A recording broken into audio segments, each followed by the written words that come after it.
Welcome, readers. Today on Book Chat, joining me is my Buddy Reads co-host, Classy Green. We'll be discussing the mystery title, Miracle Creek by Angie Kim. Stay tuned.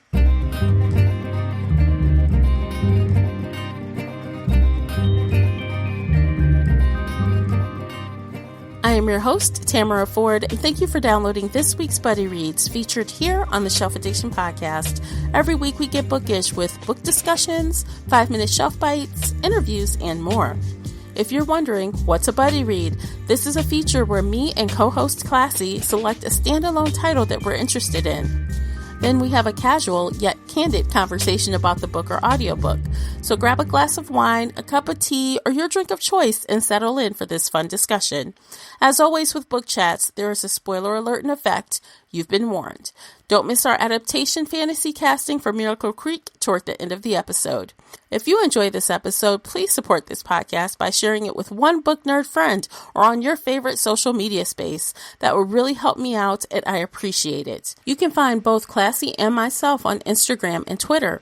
If you've read the book and would like to contribute to the conversation, be sure to join the Shelf Addiction official group on Facebook and talk about the book with us there, as well as other bookish topics. I hope to hear your thoughts on this discussion.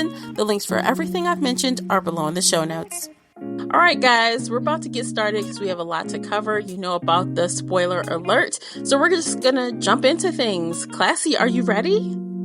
I am so ready. All right, so we are talking about Miracle Creek by Angie Kim. It is her first book.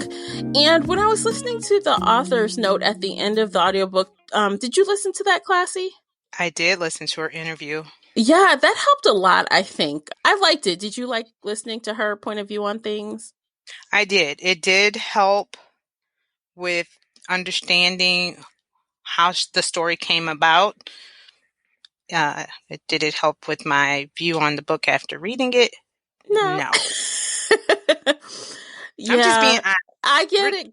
We're going to be honest. Yes. Yeah. So it took her 5 years to write this book, according to her. And that's a long time, but, Yes. It's her first book, and she was in her old life a trial lawyer, so that definitely comes through in the book. Right. She's also a Korean immigrant, which is also expressed in the book. So a lot of this, just right off the rip, kind of ties back to her loosely, I feel like, in some ways. Right. And she has children with special needs. Yep. And she's used the what do you call it? The HVAC? HBOT. HBOT. She's used the HBOT with one of her kids. Right. So she's very familiar with that. Yeah. So that was, like you said, it was helpful. Yep. And I listened to audiobook. Did you listen to audio too? I did. Okay. So you guys know the length was like 14 hours and 5 minutes unabridged. Yeah, it was narrated by Jennifer Lem. And I liked her. I did like her, and it was published by Macmillan Audio, so that's cool to know. Okay, let's get started. Okay. I know. Isn't all these like pregnant pauses is let's get started. Yeah, because this was like, I think when I first saw this, when we decided to do this book, I thought it was going to be like a thriller mystery, but I was wrong. I feel like this is more like a family drama or a courtroom drama, or maybe even in the whodunit subgenre, maybe. Yeah, I would agree with the whodunit as well, because there was a array of characters who could have possibly did it, and like you said, that courtroom drama basically kind of sealed the deal with the whodunit. But I think they did market it as a mystery thriller, I believe. Yeah. I'm not positive. That's just what I remember. And this, if they did, this is no way near a thriller, in my opinion. Not close, not at all. No, I'd have to look it up. But yeah, no, it's not. It's more of a, there was just so, and maybe this is how we can start off with our conversation. There was just so many themes in this book that it was just hard to pinpoint exactly, like you were saying, what is this? Is it a thriller? Is it a whodunit? I mean, they talked about immigration, fertility challenges, marital issues, which, like you said, the family drama, special Yeah. needs children, Mm-hmm. the financial struggles of raising a special needs child, not just financial, emotional, physical, all that. And it was just like, it was a lot. There was Yeah. a lot of themes in here. And um, I don't know if I've read a mystery thriller that had that many themes. No, I think that they had so many characters because kind of to just mislead you as far as what the truth is. Because, okay, so at the end, I kind of just want to jump to the end to explain, I guess, why all these characters are necessary, I think. Okay. At the end, in the, I guess from the narration from, what's the woman's name? Why am I drawing a blank? What is the woman's name? Which What's one? what's the The mother's name? Young. Young, yes.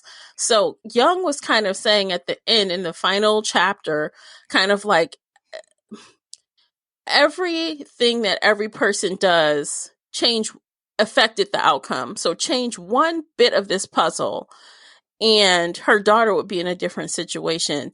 Those people wouldn't have died. That child Right. wouldn't have died. Like, had the um people who were out there protesting not shown up, that means that the husband wouldn't have done what he did, Right. which means, everyone has played a part in Right. coming to this conclusion. So I think that is kind of why there were so many people, but it was kind of convoluted and I'm not sure that it was necessary. Right. Now, if she would have stuck with that theme, as you just, or that concept of that ripple effect, Mm-hmm. this would have been probably a totally different story. It would have been more concise and maybe more enjoyable Yeah. because, yeah, it did. I don't even know how to explain what I'm really trying to get at, but she took some parts and just went way out left, I felt like. And in that interview that she had with her editor even mentioned that she had more courtroom scenes and she Mm-hmm. told her to cut it. And I'm like, why didn't you tell her to cut more? Why not? Yeah. 'Cause it was just so much. I I felt feel like, like if she had kept the courtroom scenes, I would have been okay and dumped some of the other stuff. right. And see, and I felt the opposite. So either Mm. way, I felt like if she would have, because what was it, like 4 parts? Like it was like 4 characters who told their story. Yeah. Elizabeth, Young, Matt, or maybe whoever. It was told from Like different 6. perspectives. Okay. Yeah. So chapter from chapter, the perspective changes of this main group of characters. And we have flashbacks and Yes. and reflective passages. Yes. It's a lot. It was. And at one point, even in those last passages, she did a flashback and I was a little thrown and I had to remember, okay, she's flashing back. I think it was the scene where Mary, which is the daughter, the young, she's 18 now. Yeah. She flashed back to the year before her birthday and her and Matt had that little tryst or whatever. And she lit the fire and saw it burn. And I'm like, wait a minute, but it was the year before. And even though she said it, it still threw me off a little bit. So there were times Yeah. where her flashbacks, they were kind of like thrown in the middle. They weren't, Yeah. it was just like kind of like, oh yeah, so many years ago. Or even if she mentioned some of the years, it did become difficult to Mm-hmm. follow. So, Mm-hmm. but I mean,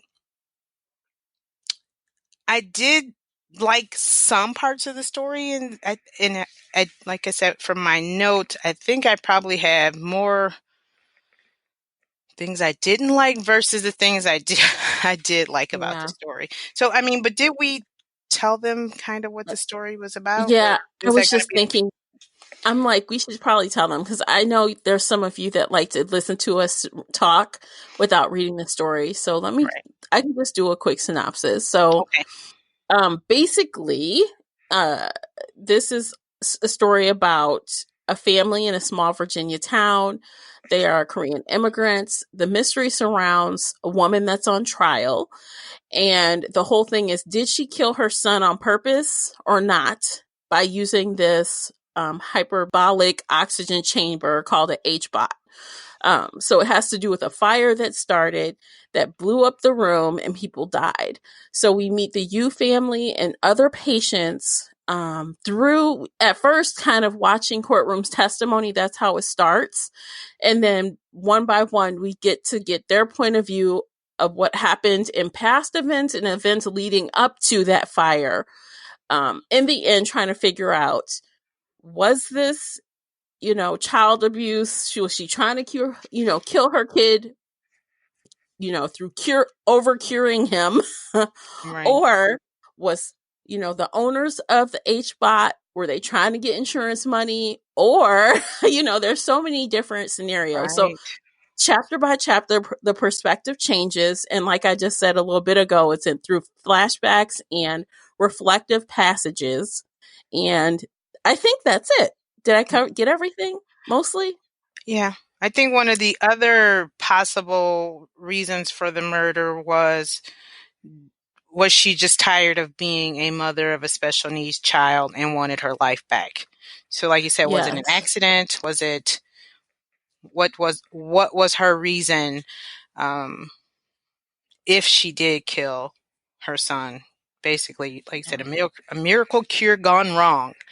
Right. And I mean, it's basically like this. It was just so many secrets and so many lies and the things. Um, how far will we go to protect our secrets and our Right. family? Right. And that's what I got from this story. It was and basically, like you said at the end, one event changes everything, and basically those one events or situations were secrets. Yes. Yeah. I do kind of want to talk about the characters before, we kind of started, but we're going to backtrack a little. So the family that owns the H-bot technology is Young Yu, Pak Yu, and Mary Yu. So that's the family. Right. And then there is Elizabeth, who is the woman on trial who was accused of trying to kill her own child in the H-bot. And then there's Matt and Janine, who are married and they are trying to get pregnant. And they are using the H-bot as kind of like a method to try to get Matt swimmers working. Yes. They are the family with they're the family with the infertility issues, right? Yeah, right. And part owner, not part owner, but investors. Investor. Yeah, Right. Janine invested and didn't tell her husband. Right. Yeah. Another secret.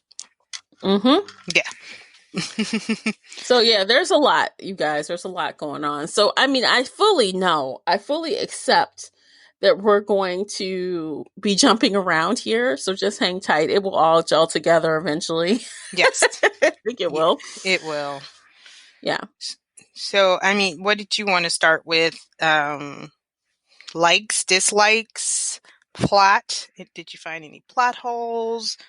Yeah, let's Her talk writing about what we style. liked. What we Well, let's talk liked? about what we did like. Yeah. Okay. I did honestly, I like the courtroom parts the best. And I could tell that the author must have been a trial lawyer before I knew it. Okay. Because the way the lawyers were putting on the show and being all dramatic and plotting against each other and thinking of witty things to come back and catch people in a lie. I was like, oh man, this feels like I'm watching a courtroom drama on TV. It did. It felt like a little Law and Order. They're both lawyers were good, but Elizabeth's lawyer, which I cannot recall her name, was very hilarious. She went as far as even describing their actions or Elizabeth's, I think one of the things I remember is the way she would walk. And she wasn't like, I think she described her as not like a sexy lady, but at one time I guess she had gotten really confident and had that little sexy walk, like, I got this.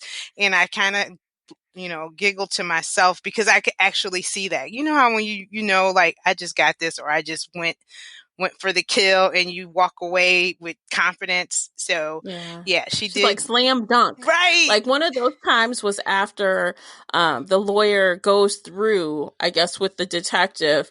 She's like, what is good evidence and what is bad evidence? This is what you taught in the class, right? Right. That is right. Yes. Let's go through all of these and let's cross them out. Right. Because she found ways to cross out each one of those items that said that they had evidence to say that this happened or to prove it. And he had nothing at the end. And she was like, la, la, la, see? Right. Checkmate. Now what? Yeah. Yes. So yeah, she did do a great job with the courtroom scenes. One of my likes would be her honesty about the feelings that mothers have for their children. She was honest about how mothers in general sometimes are just tired. And I think she mentioned at the end where Young was talking to Mary and saying, or they were having that discussion. I guess it was overheard that Elizabeth told Teresa, which was another mom, that she just wanted her son to die, and I'm not saying it verbatim.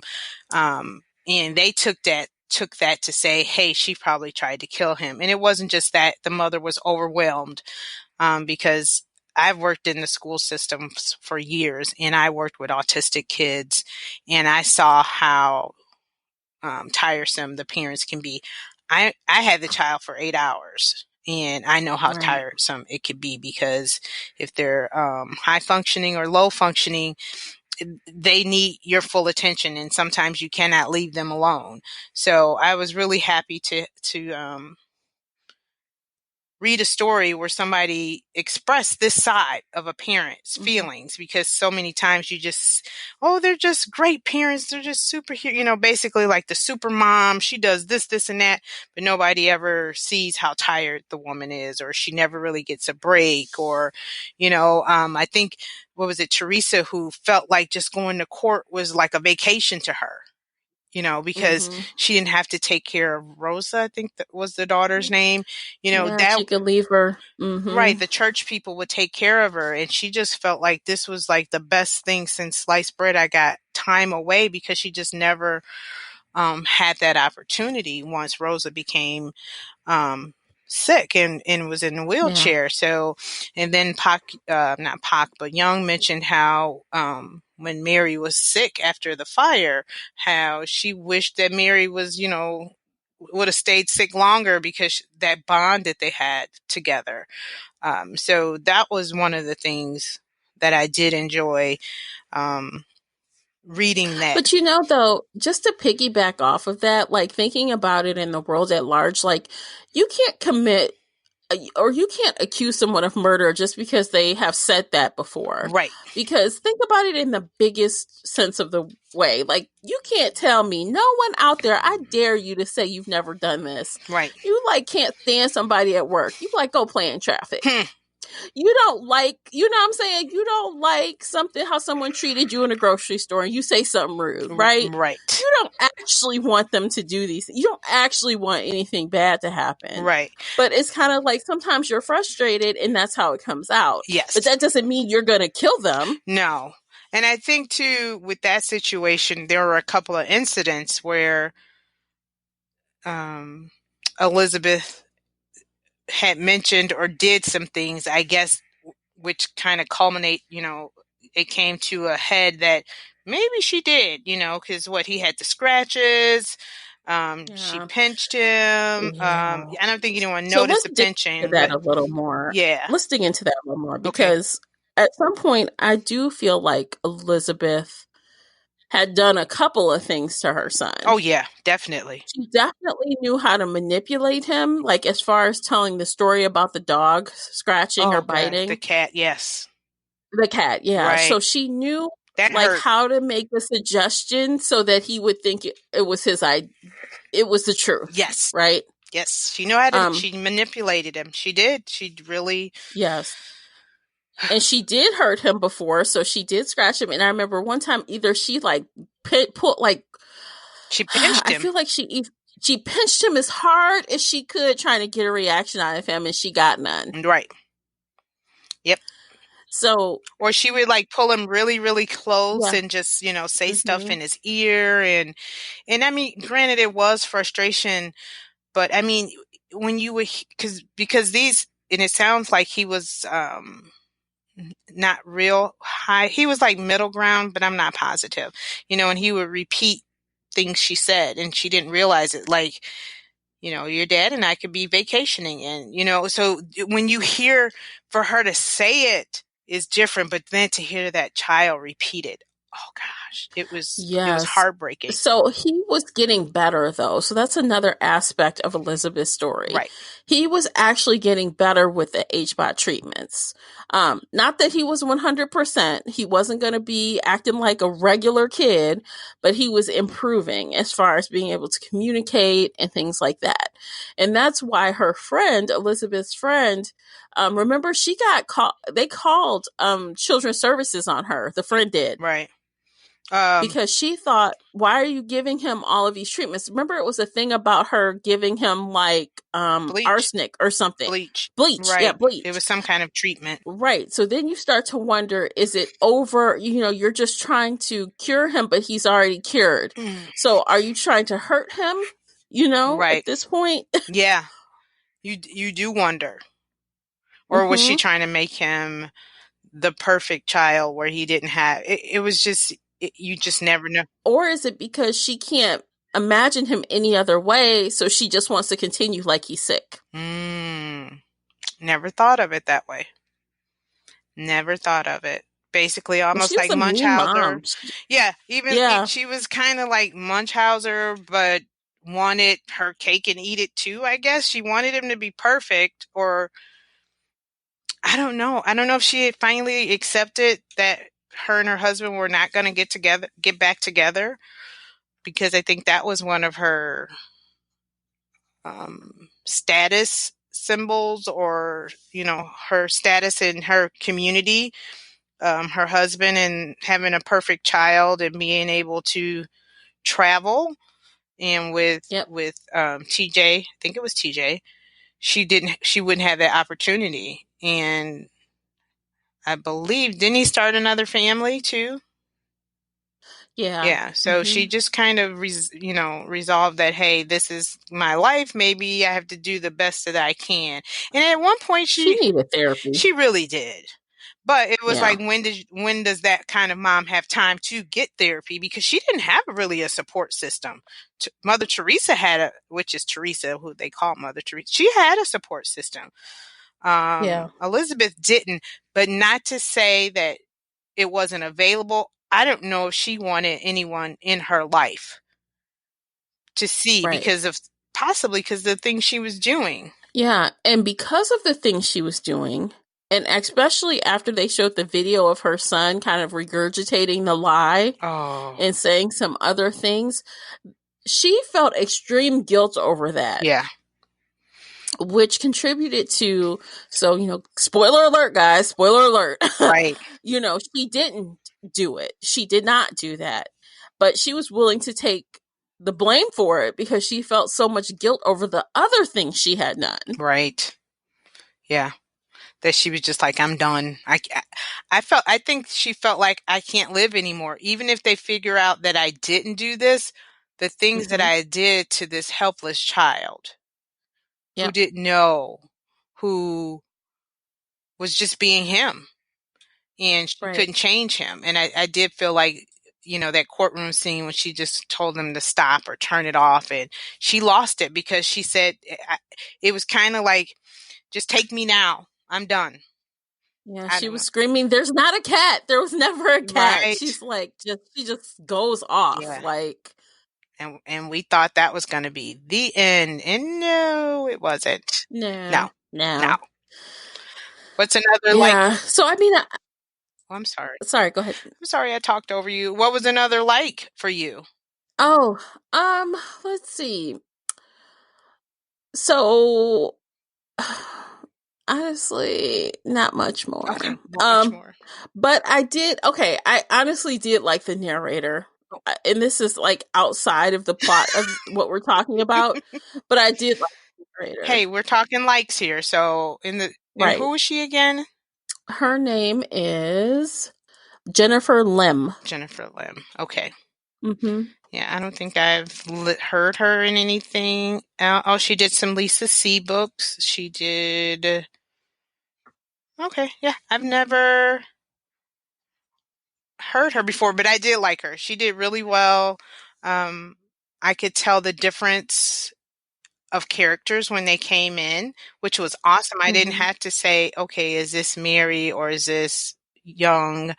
Um, she had the accents down. I mean, I'm not an expert, but she stayed in character. Would that be the She did. correct way to say it? I never felt like who's talking. Right. I never felt that way. So, I did enjoy that. I do have more likes besides the narrator. Okay. Okay. Go for it. Immigrant Experience. I did like how she touched on that so many times, and I've read an article a couple days ago, which was really ironic that a lot of immigrants come over here not realizing, thinking, America is the place to be. I'm going to have great fortune, great jobs. So many of them don't realize that they might come over here and may be a doctor, or I can't remember what Pac was. Pac was pretty, what was he, an engineer, I believe, over there? Yeah, I And then think she was so. like a psychology major or something. She never realized she was going to come to America and work crazy hours and sleep in the back of the convenience store and work in the convenience store. In the Yeah, hood. in the hood, right behind a protective Mm-hmm. glass where there were shootings. And so they don't realize that. Sometimes they may come over here and clean, thinking they're going to have all these great jobs and they're cleaning toilets. So I did like how she showed that the American dream is not what everybody expects it to be. She didn't expect to be away from her daughter as much as she did. And then that The culture shock for Mary. Mary, right, and her trying to fit in, and then you know her relationship with They her made mother. fun of her name, which was pretty funny. They Yeah, were like, "Mary, you, Mary, you." I Like, oh know. my gosh, that Kids was are funny, cruel. but mean. Yeah, It was so mean, mean. but it was funny. Yeah, it was. And then I did enjoy that. I Yeah, also another, and then my last like would be the ending. I was really, I did like the ending. I concur. I second that. I yeah, like the realistic part of the ending. right, because I was just hoping that it wasn't going to be some little cookie cutter, and uh, Mary didn't confess it, or it was like, okay, Elizabeth killed herself. The end. The story is over. Nobody has to pay the price for the death of these people, basically. And I felt like Mary was becoming a spoiled brat, and she finally, her mother finally kind of put in her head, you're an adult, She checked her. right, and you need to take Yeah, responsibility for your actions. And I was also very happy that Young stood up for herself and stood up against her husband. for the first time in the whole book. Right. And she challenged his decision, to take the blame for the Hmm. fire and so-called, protect Mary, because that's our job, is to protect Mary. But that's what most, I think, not most, I think a lot of parents would lie to protect their Yeah. kids. And to me, her wanting to be very honest about all of it was refreshing. Yes. But I think most parents, or a lot of parents, would side with Pac and they would lie. Yeah. I thought so too. And that's why I was like, are they gonna side with Pac? Are they gonna side with Pac? But I think, yeah, because thinking about it, like, because Mary isn't a bad kid. No, she just made a bad decision. Yeah. But I think what happened here is, again, that mother relationship. I think Young saw that sadness in Elizabeth's eyes and realized this woman lost her child. And not only that, then, she accepted that, she was willing to accept that, hey, I'll take the blame. Then killed herself. And, and here she is apologizing to Pac, for everything. That was the last straw for Young, I think, Yeah, is when it they was. found out that Elizabeth was dead. She was like, oh, no, Right. no. So it's like, we got to make this Yeah. right. And, here this one, Mhm. right. Here she's already going to have the stigma of, she possibly did kill her son. Then she killed herself, and all the rumors that will follow that. And she was just like, I'm a mom. And that's how I felt as a mom, that I'm a mom. And I don't think I would want another mother to have to live like that. Granted, I don't think I would want my child to go to jail, but what she did was wrong. And it's a tough Yeah, I decision. mean, let's break it down. Like, this is what happened. So 3 people died. Right. Even though Horrific. the focus was on the one child. Horrifically. I mean, his head was broken. Yes, it was horrible how they could. He was just burnt to a crisp. And then one guy was maimed. Right. Matt. Okay, so that turned out I mean, that was horrible. There was no way she was going to get off with a slap on the hand. That wasn't going to happen. And Matt was a surgeon? So, or doctor, yes, whatever. He's He was a doctor. So basically his hands. He needs his hands. Yeah. Now, I do want to kind of switch gears and talk about the whole Matt and Mary thing. Yeah, did you hear me grunt when I said that? Earlier, you said the thing between Matt and Mary was a tryst, and I disagree with that wholeheartedly. I won't call it a tryst. It was sexual. It was not a tryst because she was 17 years old. They were not. He is an adult, and she's a child. Yes, it was not a tryst. You are correct. I used the wrong term. I stand corrected. I stand corrected. Yeah, because I was mad at that character. Like, at first I couldn't tell what Matt's deal was, honestly. Yeah. And I knew, okay, so you guys, Matt was starting to hang out with Mary under the, we're just going to go back here and smoke cigarettes secretly. That's what they were doing at first. Right. But you know how young girls are. It was her birthday. She wanted to look cute. She had a fantasy about what a first kiss could be like. She was drinking pink schnapps. She was drinking soju too, which is Korean vodka. Right. Was it like rice liquor or something? Yeah, yes, it's Korean. Yeah, because I have that all the time at Korean barbecue. It's so good. But she was drinking soju, and she is a child that doesn't have any kind of tolerance. So when Matt kisses her, I think she's okay with the kiss, but then it really goes left. It goes left, and you can tell she's not cool with what happened. No. So what he does is he gets in his idea that this girl is going to give him a hand job. Right. She didn't get a choice, basically. None. And I think he felt like she was experienced. Right. Because when she realized what just happened and the look on her face, he realized, oh my God. And granted, regardless of if she was experienced or not, she is a child. But when he realized that she was an inexperienced child, I think he regretted it, but it was already done. And like you were saying, the deed was done. Yeah. And him as the adult didn't do the right thing. Gosh, he should have. And I mean, no one wants to turn themselves in for that, right? Right.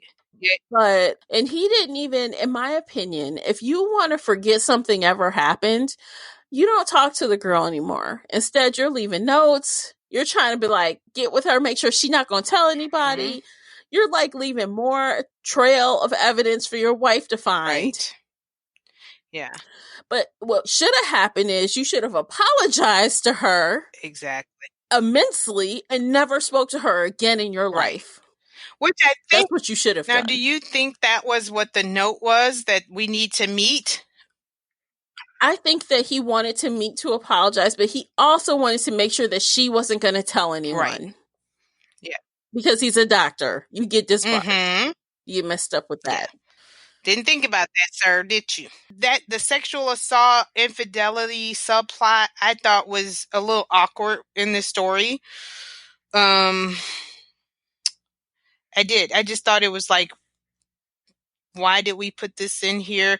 Now, at first, when it came like with the courtroom scene, and I think they were talking about the cigarettes and smoking, and I think I had texted you, and I was like, "Ooh, it's about to get good," and I think we were within maybe the first hour, if not two, and I was like, "Oh, Matt and Mary are having an affair," and that's when I thought, "Okay, this is why the fire started," and but so at first I was like, "Okay, I see it," and then when the story progressed and this part in the infidelity, and I was just like, again, another theme. Why?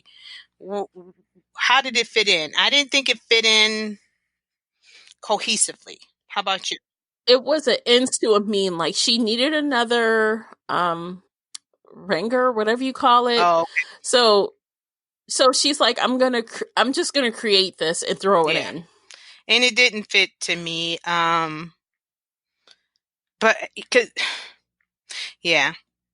didn't gel with me well, and I was very pissed off that Matt got off scot-free at the end of the. Oh gosh, that really made me mad. I would have been like, this guy molested my child. And that's what I was at the end of the story. I was like, wait, you gonna tell me Matt nothing, or he got the least? And again, as Young said, everybody's action caused another reaction. Him touching her caused her to be upset and want to just leave this place and burn HBOT, and it was just crazy. Well, that came off. Okay, so guys, Mary had just got finished getting yelled at by Matt's wife, who called her basically a slut and how dare you try to chase my man, you psycho stalker. Right. And that is not the truth. And so, again, that is Matt's fault because Janine was rifling through his stuff because obviously women know when something is up. And he had a note. He should. Again, if he had just apologized to the girl right off when she was looking shaken and said, I will never talk to you again. This was a huge mistake. I apologize. Janine would have never found a note. She would have never attacked that girl, who then was very upset seeing red and lit the fire. Now, you know what, though? I think she would have realized, because she found like what SAT scores or ACT testing things and stuff like that. So that's how he was keeping things like a damn serial killer. You know how serial killers go around collecting things? Right. He was keeping things. He should have never done that. See, that's why dudes always get caught. The fuck are you doing? Sorry. But seriously, women know. Why would you do that? We're so much smarter than you. But he said that Mary reminded him of a young Janine. So I think he was having flashbacks to the time. And granted, it is totally wrong. But he was having flashbacks to the young, fun Janine, and where now Janine was just serious. She only wanted to have sex to make babies. I felt bad. I felt bad for him during those scenes, but then when that happened, I was like, I sure said the F word to Matt when when it came to him and Mary. I was like, huh? Oh my God. That is the point where you open your mouth and you say, look, sex is not fun with you anymore because we're on a schedule. Right. We need to do something about this. I want to get pregnant as much as you do, but we can't do this Oh, no. anymore. That is when you be a grown adult and put your big boy pants on and speak your Hey, mind. I'm sorry, but that Korean mama came. That Korean mother came to his job and said, "Chop, chop, it's time to make babies." Man, She did. She was like, Janine she's is waiting. ovulating. You gotta go now. I laughed out loud when Janine's mom showed up and just bust through. She was basically like, she is waiting in the bed, naked, ready to make babies. Let's go. I'll drive you. You got a job to Right. do. Chop, chop, son-in-law. Yes. Those little swimmers, let's go. Let's go. Yeah. I don't know. He is such a Yeah, he pushover was. in that. And I mean, it's like you kind of want to feel sad for him, but it's like Like I said, I was feeling sad during those you moments, can't. and then later on, it was like, you need to grow some. Gosh. Like, honestly, the very minute that I figured out he was smoking with her, I'm Yeah. like, oh no. Oh Yeah. no. You stay away from the young Yep. girls. I don't care what Yeah. you have going on. I don't care if you feel happy when you're smoking out with this young chick that flirts with you. Girl, that is classic Don't. that's classic creep. Like her friends were saying, he's a creep. Sounds like the older man who just wants basically to have sex with a young girl. Remember when she said, "No, he cares about me," and I was like, "Oh, classic line." But when you're young, And you know what? And I wonder this though. If Mary had not reacted so badly to the hand job, I wonder if more would have oh yes, happened, because she was very disgusted by the stuff on her hand. she She was was like, what just distraught. happened? She was very Yes, upset. And that was what snapped him yeah, out of it, because if she had managed to school her futures and not looked so disgusted, he might have pushed her yeah. to do I felt more. the same way. I felt the exact same way because I think he came once he realized that she was a little, liquored up and it was her birthday. I think he had already had it in his mind that this is what they were going to do, but he was just going to ease his way into it. That's how I felt. I mean, granted, it's a story, Yeah. but I did. He's a Yeah, he creep. is. He's Yep, a creep. he is a creep. And granted, if you want to try and blame it on, the relationship with his wife and whatever, believe me, there's plenty of women out there your age that could do what you need, whatever. You pay whatever, but keep it Yes. moving. And Leave the babies alone. Yeah. exactly. And that's what makes him so bad, because not only did you not have the backbone to stand up to your wife and tell her what you needed, you couldn't even go find an adult Right. to screw around with. Yeah. Because you know what? Mary didn't question. Mary listened. Mary made him feel comfortable, which, that's a cop out. That's a jerk move. Again, like you were saying. You need to go on Tinder or some mess. Like, dude, No, it wasn't come on. Madison, whatever. So if that's what you just do that. Yeah. Ashley Yeah, right. Madison. Where Yeah. you just do your secret thing, do what you need to do, but leave the babies alone. And and then Yes. it almost brought me back to what was it? His cousins that were at the birthday party or whatever that said he had an Asian fetish. I was like, Yes. Girl, I wrote that down. I'm like, okay, so Matt is described as kind of like a young, attractive physician with a possible fetish for Asian yes. women, low sperm mobility, Oh gosh, and no backbone none, at all. none. So he's looking for non-confrontational, basically. And not to say Yes. that Asian women are, but you know what I mean? From the story, he basically did that. And Janine may have started off nice and non-confrontational, but she switched it up on him. And then when she wasn't getting when she wasn't getting pregnant. But I think a lot of women who have infertility issues or couples, when they go through that, they if they're not careful, they slide Yeah. into that because they are looking at ovulation, they are looking at body Yeah. temperature, like they're looking at the technical parts of Right. things, and they have to be cognizant not to slide into that, very clinical. Okay, it's Right. time. It's Let's no do it. longer romantic.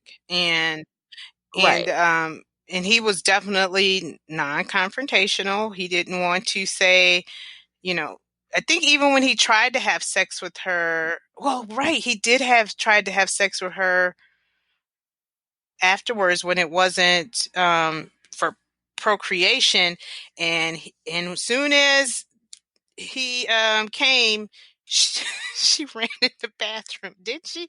Oh, Oh my god! Oh I'm god! sorry, I Oh didn't mean god! to I say, but I remember thought that about now. that. And she ran to the bathroom, and she basically was like, "Thank you." Let me go to the Okay, bathroom. so you guys, we're all We adults are. here. So she hooked him up. You know what I'm saying? She hooked him up, and she had things in her mouth. And she ran into the Yes. bathroom And he was like, "Really?" and saved it for Right. She's like, later "Really?" Because at first he was like, "Wow, I finally did it," and she because he couldn't get it up. That's what yes, it was. He couldn't do right. it. And then Yeah, at the spur of the moment, and it happened, and that was another funny scene. Oh God. that was awful. I'm like, what the heck is this? Like, what is She's on? like, "By hell or high water, I'm gonna get what I need." I'm getting this sperm out of Yeah, you one way or another. She came back on a turkey she baster. did.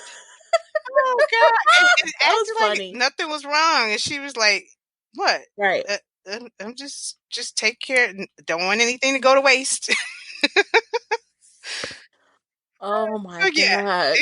it's good Oh. that once we talk it out, that we do find some some funny from this story. But yeah, that little infidelity, sexual assault subplot was it was interesting, but like I said, I didn't see too much cohesiveness. And then at some point for me too, the story started getting really boring. It got to the Yeah. point where it was mundane.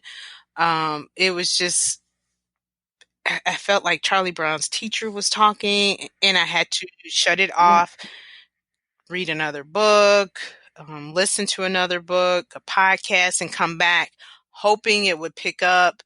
And it would a little bit, and then it would lull again, and it just got to be so monotonous to me. I don't know about Hmm. you. Yeah, I kind of agree with that. I feel like it was kind of literary at Okay. times. Literary fiction genre Yeah. type of thing. And as a person who reads mostly, I guess, genre fiction, I guess I like a plot, a lot, like a good moving plot. There was a lot of character things, and not even development per se, but just character things that just were taking up A lot of time dialogue. and space and just making a lot of Right. dialogue. And backstory.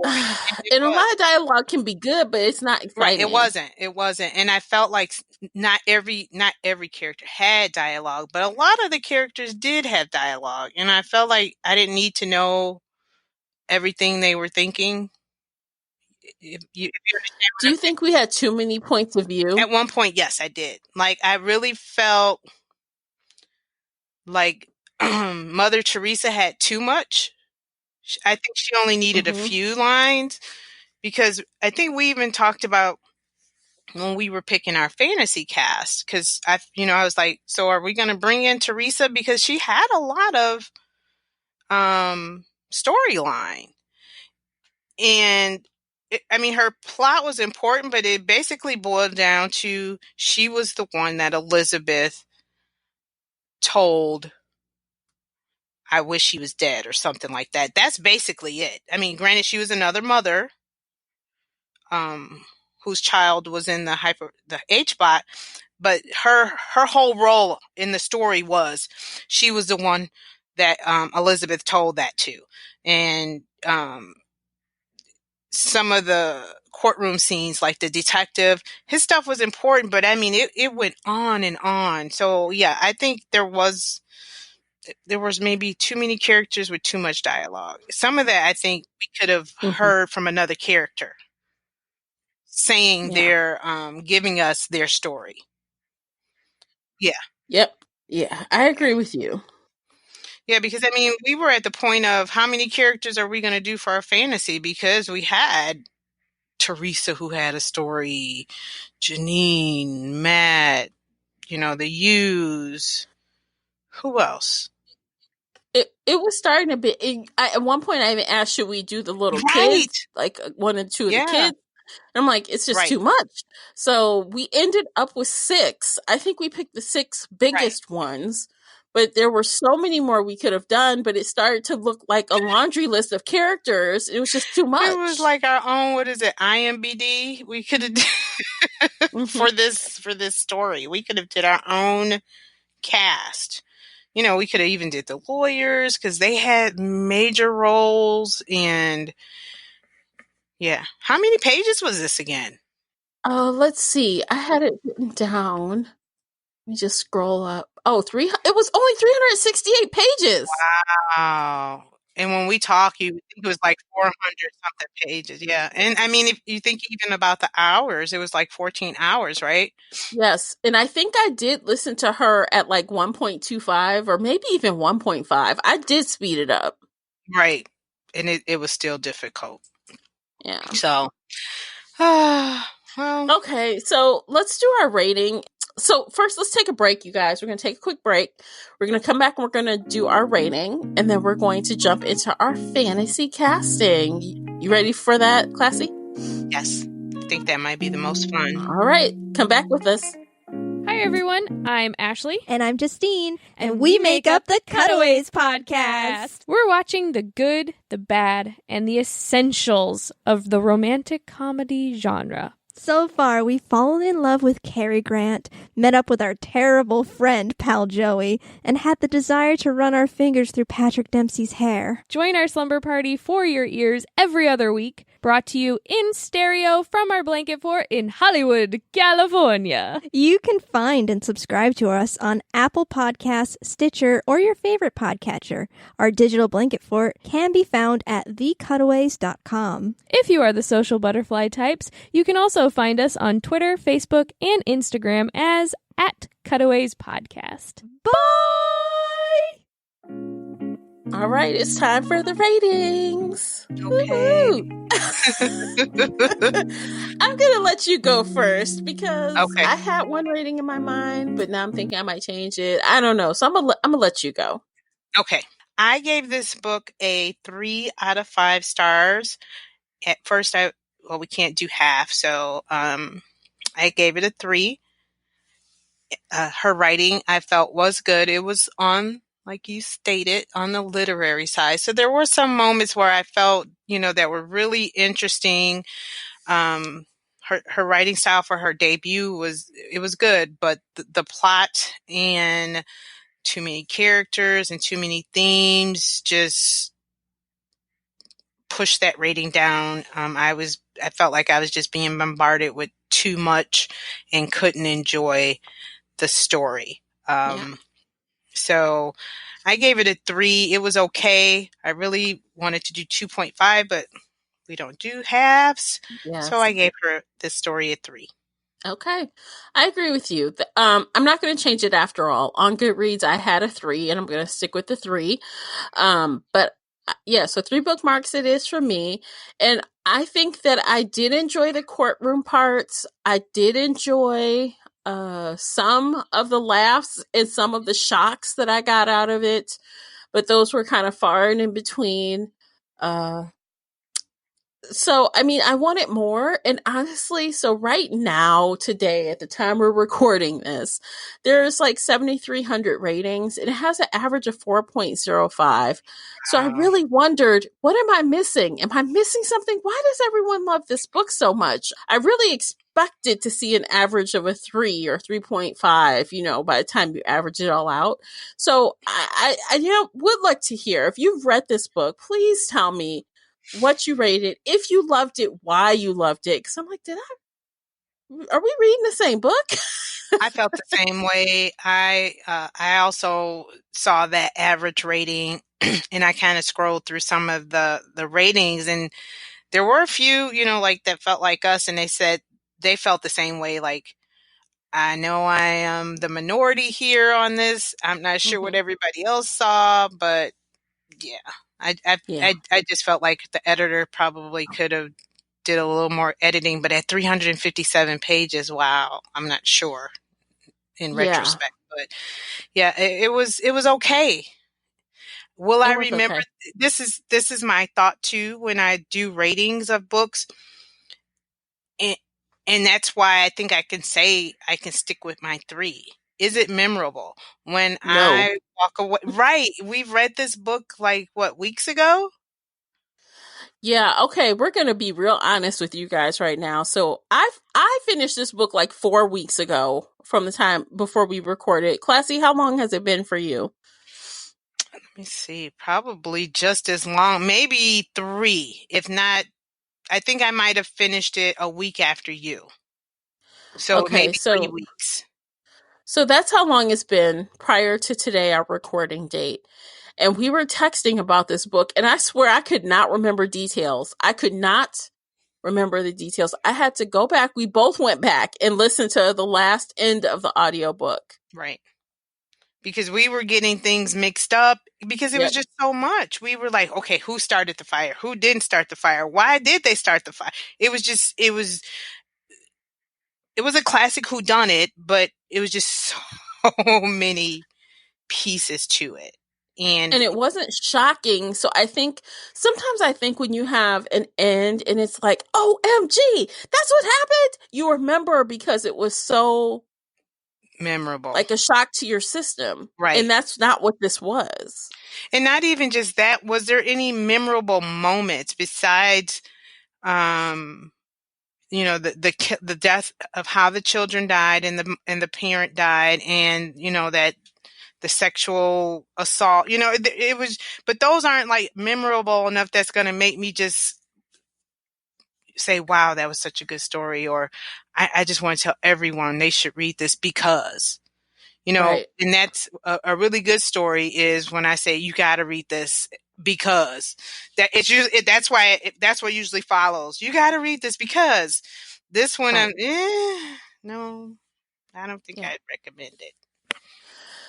Yeah, I mean, I think I would recommend it for people who like literary feeling courtroom dramas. I think that, to me, that was the main component of the genres for Yeah. me, was literary courtroom drama. And the rest kind of fell by the wayside. It's there, but I think if you like that, you might like this more. So, would you I'm not even sure if you would call that like literary courtroom drama, To Kill a Mockingbird. Would that be almost considered literary courtroom drama? Maybe. Yeah. Yeah, maybe. I'm trying to get the, like the idea of what other literary courtroom, because, most courtroom and crime and thrillers, they're not really literary. Yeah, this was not crime. I would not classify it as crime at all. Right. Like, Or thriller no. or suspenseful. You know what I mean? I don't know Yeah. too many that fall in that area of literary with, So on thriller. Goodreads, the highest shelf genre for this book is mystery. And the second highest shelf genre is fiction. Right. Wow. So fiction. So I guess just fiction. Yeah. Just contemporary fiction, probably. Okay. But yeah. All right. So we decided to choose 6 celebrities for our fantasy casting, and we're going to go through them. Let's start with young you. Who did you pick for young Classy? Young you, which is the mother. I Yes. picked Nicole Bilderback, and I can't remember what she started. No, you picked her for Janine. You picked Young Kim as young you. Oh, who did that? For young? Oh, right, young Jin Kim, Young Jin. and she starred in Lost. And did you ever watch the Mistresses? Mistresses, yes. She was in Mistresses, yes. Right. So yes, I picked her, and I picked Karen her on Mistresses. Yes, and I picked her because I felt like she could. When I looked at her face, I felt like she just had that soft mother kind of look to her. Or she could play both. I mean, like you said, they could do anything with makeup and hair and all that. But I just felt like she had that look for a mother, someone who would do anything for her family. Yes. So I think that's a good pick. It's solid. Oh, thank you. Yes. So for that same role, I picked Gemma Chan. And so most recently, you would have seen her in Crazy Rich Asians. And she had a small part in Captain Marvel, but she's most known for Humans, that show that I just love.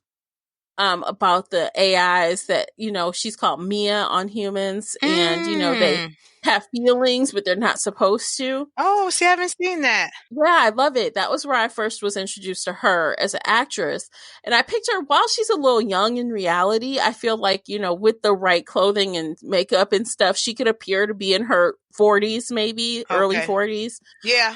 And she has that look about her that's really, like, she could be really docile, like I feel like Young is. Right. And then, especially in the picture you picked. Yeah. Yeah. And then at the end, she could come through and be like, no, this is not going to happen. Like, I can see her doing both sides of the coin. Yeah, I like your pick. Yeah. I can see the transformation of her from the beginning of the book to the end. I could see her slowly becoming stronger, which I did see out of all the characters. I did see her evolve. Yeah, I think she had the biggest personality, evolution of her character, I think. Yeah, and I can see that in the actress you picked. Mm-hmm. I can see that. Okay. Next, let's move on to Elizabeth. Elizabeth is the one who was on trial. I picked her like as the next main character because we would see her off and on throughout the entire movie, right? Yes. Oh, I picked Reese Witherspoon. And I just picked her because I can see her like, I know this is going to sound bad. I know. But we've really known her for like Big Little Lies recently. Yeah. And she is that mother. That is who she is. She's the perfectionist on the outside. Mm-hmm. So I feel like that character that she plays in Big Little Lies is similar to what Elizabeth would be. So yelling at her kid for not wanting to go to college in Big Little Lies, I can see her yelling at her son in this book for not being who she wants him to be. I can see her trying to be perfect. I can see her like losing her shit and killing herself at the end. I can see this out of Reese Witherspoon. Yeah. Yeah, I agree. Especially with Big Little Lies. You are correct. I picked Amy Adams. And I picked her because she is starring in, is it Sharp Objects by Gillian Flynn, and it's an HBO special, and she's the one who came to mind where, she can be glamorous, but I could also see her where she's at her lowest, where, like in the courtroom, and she's just looking like no makeup. She's just downtrodden. But like you were saying, I can also see her where she's, has that image of, I picked Amy because that first scene where they're at the birthday party and nobody, or she hasn't told anyone that TJ has autism, or I'm not even sure if she knew. I believe she knew but wasn't accepting it. And I just saw Amy, I don't know, I just saw her immediately. So Yeah, I like it. She's definitely a flexible actress. I can see it. yeah, I think she's a good character actress. Yeah. Yeah. Okay, so let's switch over to Pak Yu, who is, Young's husband. And who did you pick? I picked C.S. Lee, and I know him mostly from Dexter. I'm not really sure what other roles, but he is he's bald, a little older. I see him as 30-ish, 30, almost 40-ish. Maybe like that older dad kind of body build to me. Hardworking. I just saw him as that hardworking dad, that blue collar father. So that's what I saw. See, he looks older to me. Like, I know that Young's husband is a little older, but not that much older. Like, between the characters between the actress Yoonjin and then CS, I feel like there's a huge age gap between them. Let's see how old Mr. CS. He is 47. Oh, that's it. He look old. I know. I think it's the bald head. Yeah, but I think it's the bald head. But still, but yeah.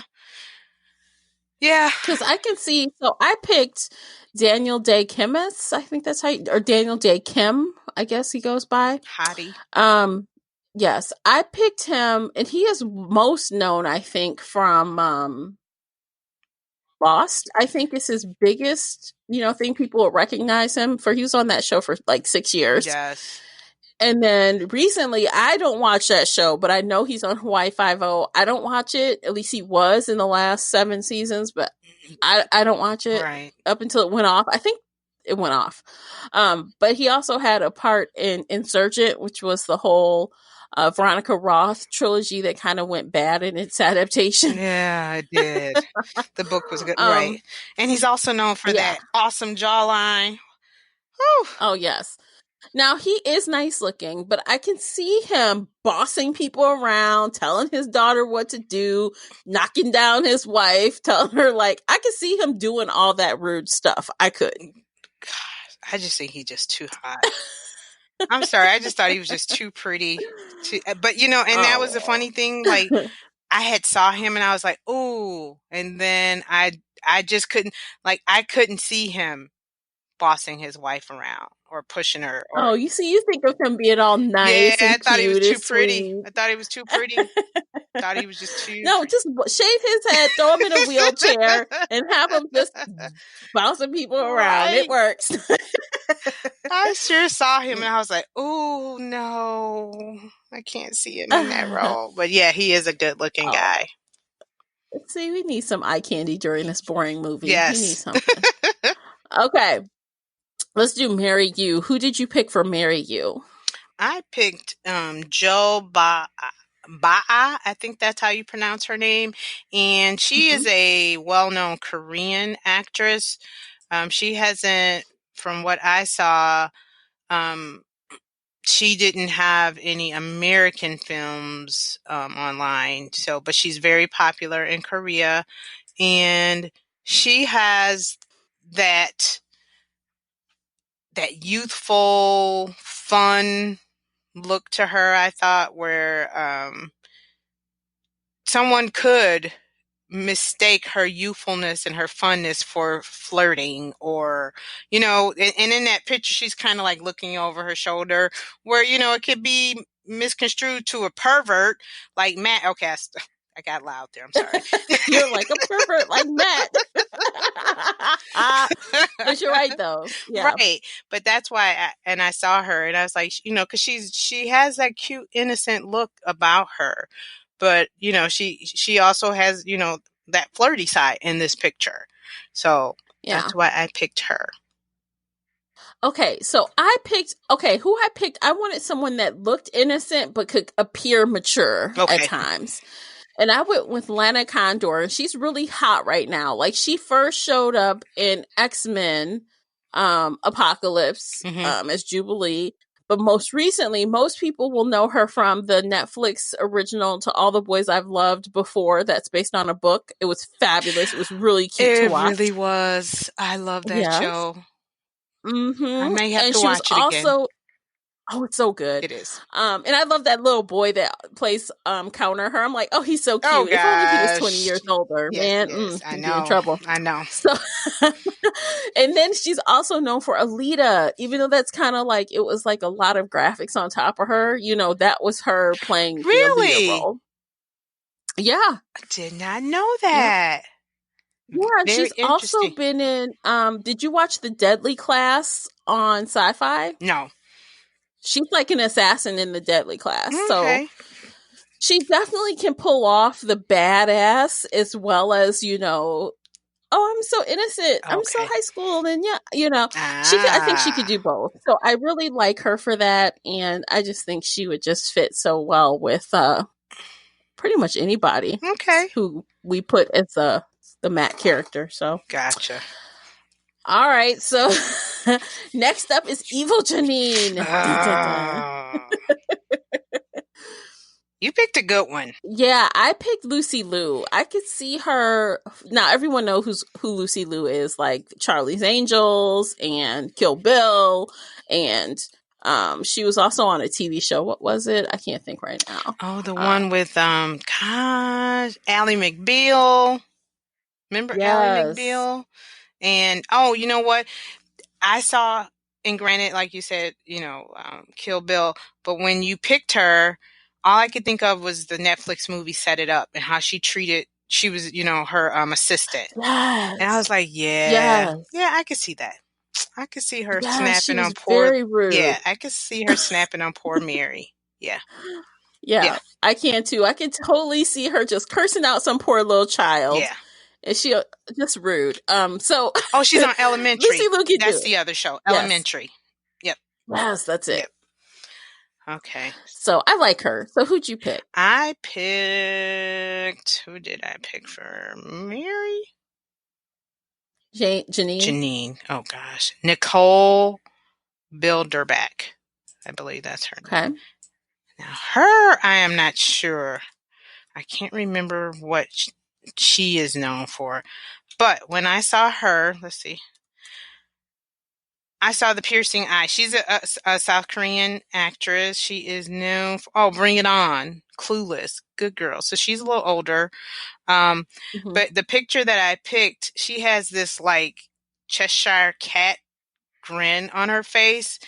Like, I felt like she could curse you out and somebody would be like, Janine just cursed me out. And she would look at you like, I don't know what they're talking about. Me, I would never do anything like that. But she would, and she could cut you with her eyes. That's the look that she has to me. But again, after listening to the story again, and at the end, we hear that Janine yelled at her and not just kind of did it in a sly way. So, but yeah, I just see her just being that one that could just kind of tell you off and then smile in your face and walk away like, that's it. Yeah. Yeah. Wow, she's been in a lot of stuff. You looking her up too? Yeah, but actually, you know what though? She's one of these people where, you know, she's never a lead. No. Like, in Good Girls, the Good Girls, I love that show, but she was only in the pilot. And then same for The Rookie. I think I like that show too. Good Girls before we came up. So good, isn't it? Gosh, at first I was just like, and then I kept watching. I was like, ooh, I like it. Yeah, it's good.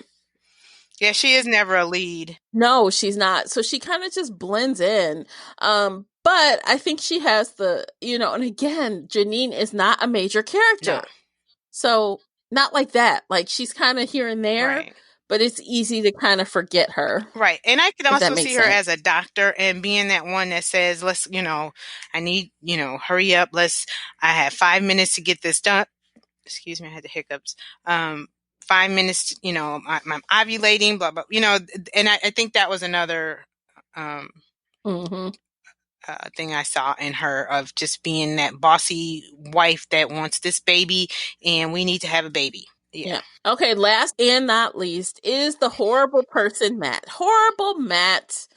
Who did you cast as Matt? I picked Justin Hartley from This Is Us. Oh, I know. I know he is a nice guy, but I just saw him being because even in This Is Us, sometimes he could just go off the deep end. He's an asshole. He's a little asshole. I mean, you know, that woe is me, and just can't get my shit together. My life is this and that, and that's who I saw.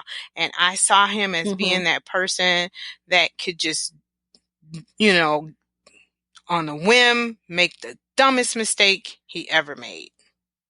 I can see him doing that, and then just try to, and then wake up and just like, oh my God, I just effed up. What do I do? Yeah. And he fits the bill. Cute, young, you know, that's how they describe him. I can see it. I think you picked better than I did in this category, because I picked Bradley Cooper only because, like, I think of him in, like, American Hustle or Silver Linings Playbook, or what else did I see him in that I could kind of draw these lines, like Limitless. He's a little bit on that show. Yeah. I think he's kind of like that guy that is so asinine, like he doesn't even know what he's doing. Like he's so dumb, but also, you know, I'm like, okay, I think he could play it, and I think I could believe it. And, you know, when he's not looking all tore down or old with a beard, I think he could pull off young still. Right. If he tried. Yeah. Yeah. Yeah, I can see that. Even though he's in his mid-40s, so. Yeah. He could do it, though. He could pull it off. Like you said, clean him up, haircut. He could be, you know, I could really see him making a stupid decision, you know, a low rash decision. And, oh, I wish, you know, she looks like my wife when she was younger. She reminds me, and down the rabbit hole he goes. Yeah. Okay, so I think we both picked good. I think it could be a toss-up on a lot of these characters between mine and yours. Yeah, I do too. I think it would be, if we were casting directors, we would have a hard time picking. I think all the people we pick would be in the top. I really do. But, I mean, the more I look at your Young, I really like her. I really like Young. Like her too. Yep. So casting agents, if y'all need some help, give us a call, because we will help you out. On these adaptations, you guys are messing up sometimes. We will help you. We'll help you fix it. That's right. We're not afraid to pick some unknowns and some well-knowns. Yes. And also, you guys, if you don't know some of these names, hop on over to the blog post and you will see photos of all of these actors and actresses. And you can let us know who you would choose for your own fantasy casting. Yay. All right. Wow. I think that brings us to the end. Yes. Okay. Anything else before we sign off, Classy? No. It wound up being... I just wanted to say the discussion turned out to be more fun than I expected. Yeah. But see, the thing is, we always have fun together. So I think we bring out the best of it, and we have a good time laughing about it. I'll accept that. Yeah. We up the value. That's what we do. Sounds good to me. All right, guys, thank you so much for tuning in. And you can always find us in the Shelf Addiction official Facebook group, or comment on the blog post, or find us both on Twitter. You have all of our links below in the show notes, and we will catch you guys on the next Buddy Reads. Take care, guys. If you enjoyed today's book chat episode and would like to show your support, there are a few things you can do. Head on over to Apple Podcasts and leave a positive 5-star review. You can follow me on Twitter at Shelf Addiction. Most importantly, you can share this podcast with friends and family that enjoy all things bookish, including author interviews. Thank you for listening, and until next time, happy reading.